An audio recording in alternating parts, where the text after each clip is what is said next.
अभी आप सुन रहे हैं विजय सोनूराज मोबाइल नंबर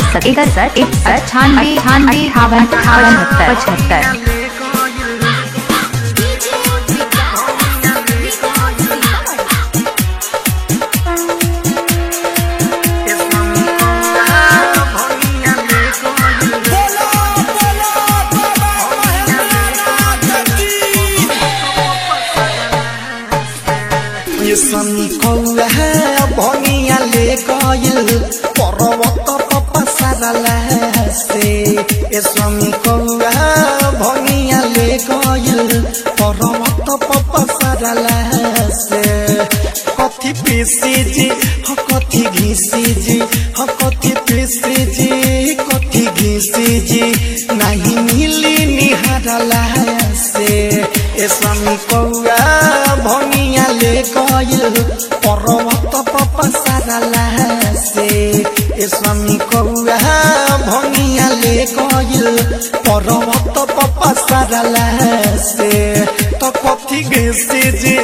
कथि पीसी जी कथि घिसी जी कथि पीसी जी नहीं मिली निहारला से स्वामी कौआ भंगिया ले गइल पर्वत पपसरला से डीजे सोनूराज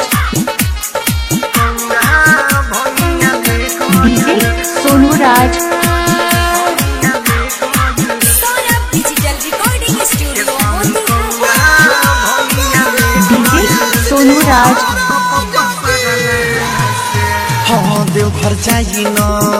घुरी आई न सुनी भोला जी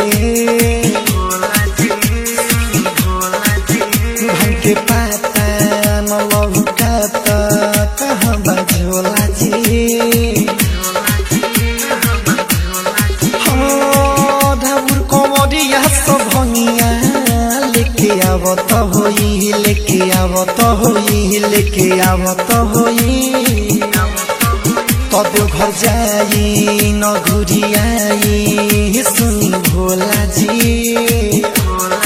डीजे सोनूराज तब के पाता न लौकाता कहाँ बझोला जी राउर कोमरिया सब भंगिया लेके आवत होई लेके आवत होई लेके आवत होई एही जानो मिली उहाँ जाके पिली गिराई न झगड़ला से स्वामी कौआ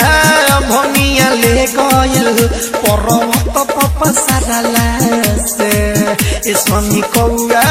भंगिया ले गइल पर्वत पपसरला से डीजे सोनूराज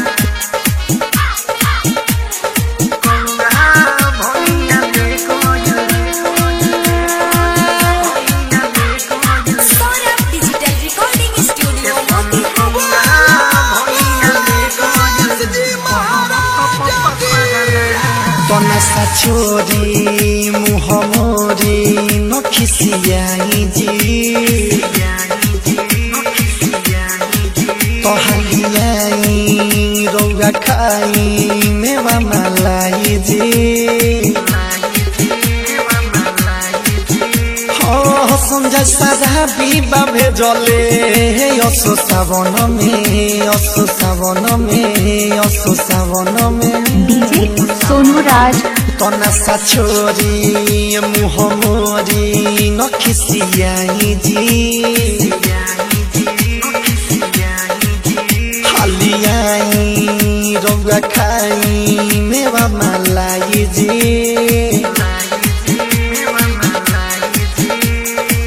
संजय सारा बीबा भेजले असो सावन में